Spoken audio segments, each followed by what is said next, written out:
Do you give me permission to publish this interview on social media? Yes, I do. Can I get your name, please? Laura and Dal Gwen. Laura, where'd you grow up? Gastonia. Gastonia? Mm-hmm.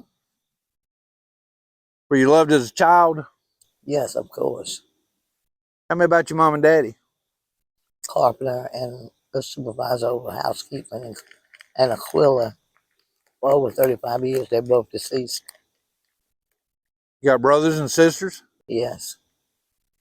2 brothers and 3 sisters. They still alive? 4 of them are, but one's deceased.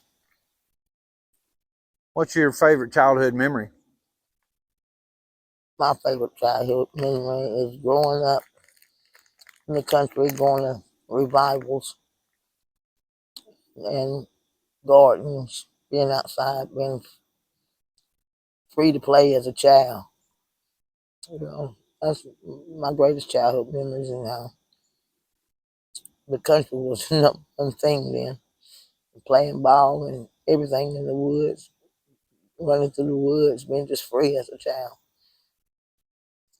Laura, do you live in the street? I actually don't live in the street. I live wherever I can, but it's not necessarily on the street corner or on the street. I'm from place to place.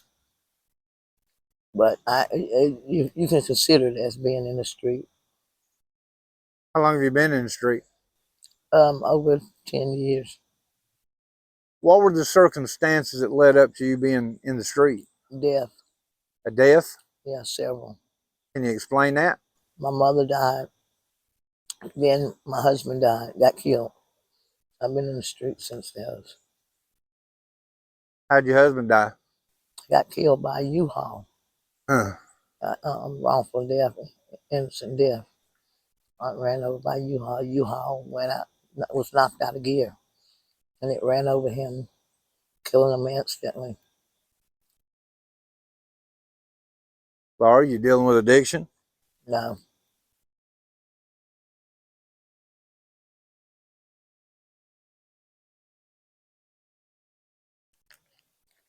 Well, everybody's dealing with some type of addiction, but as far as a drug addiction, no. I'm addicted to candy and a lot of other things, but not a drug addiction. Right.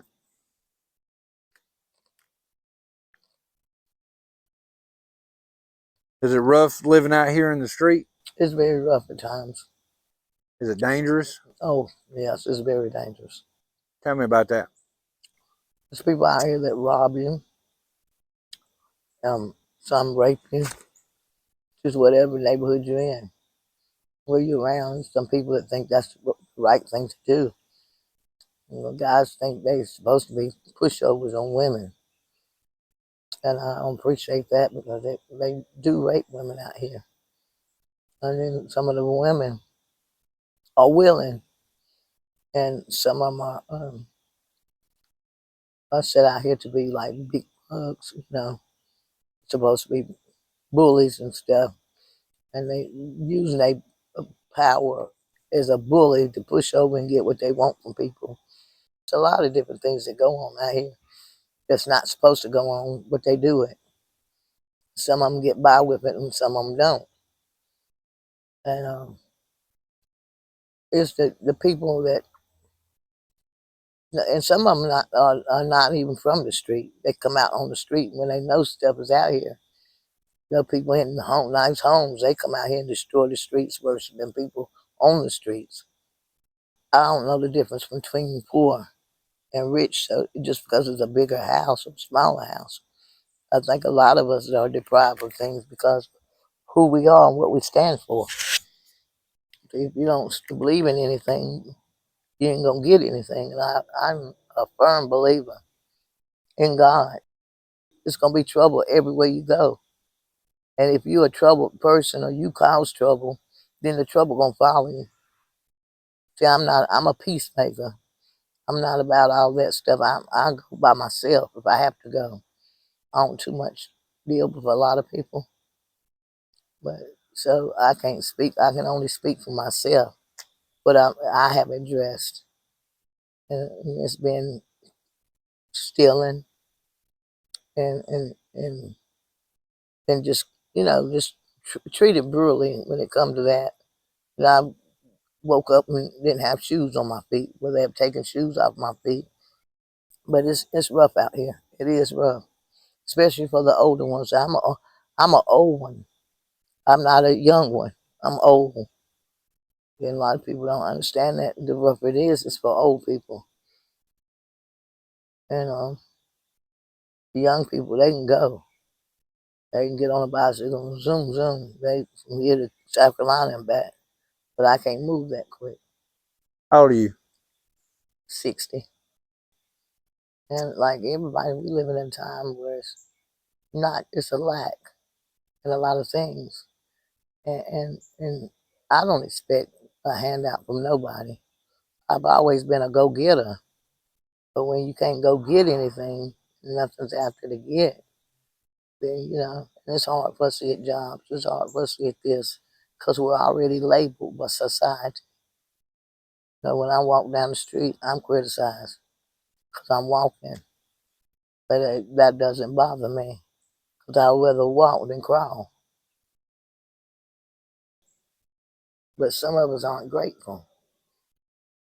And I just don't understand that because some of us have been crutched and been put in a position of asking and begging for stuff, which I don't think that should be what it is when there's plenty at the jobs. But if you can't get to them and you can't pass a drug test or you can't pass a health test, what are you to do then? They really didn't want to leave it. They didn't know they was causing havoc within it. And the problems was coming from out of the tent land. It wasn't that they wanted to leave.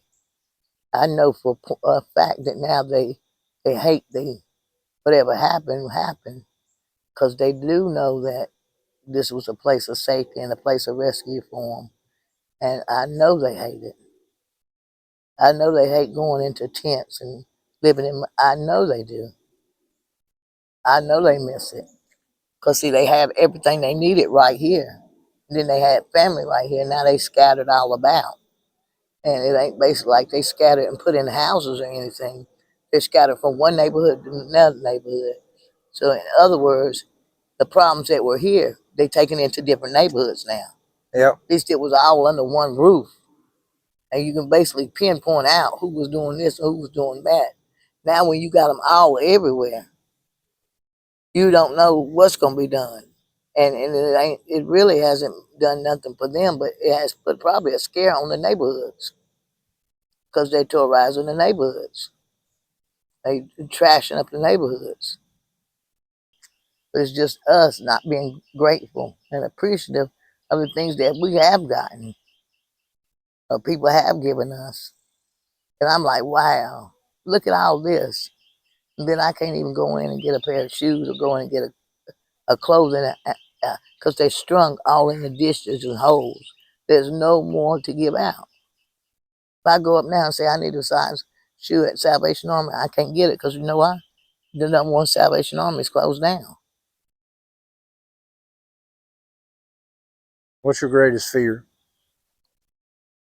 I really don't have any fears, but what would be a greatest fear if I would leave this world and nobody, family and nobody would know it. That's one of my greatest fears. What's your greatest regret? My greatest regret is not taking heed or listening more to what my mother and father said. I listened, but did I really hear it? No, I didn't hear it.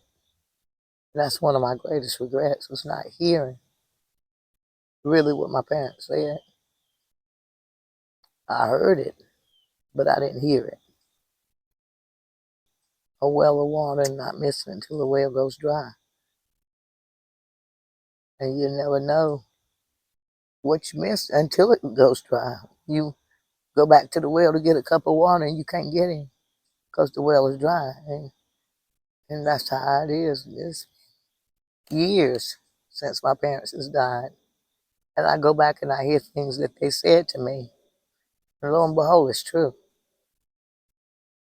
And you know, the heart is a great thing to storehouse your memories and stuff in.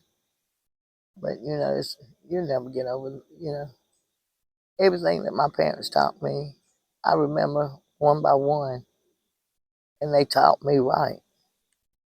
And it's nothing that I can blame them for me being out here, because they didn't do nothing to put me out here. I did that out on my own. And and memories are the greatest thing, because especially when you talk by people that are of the Lord. So I wasn't raised by just any parent. I was raised by great parents, and they believed in God. They taught me the right way, and it was my choice. And that's one. And choices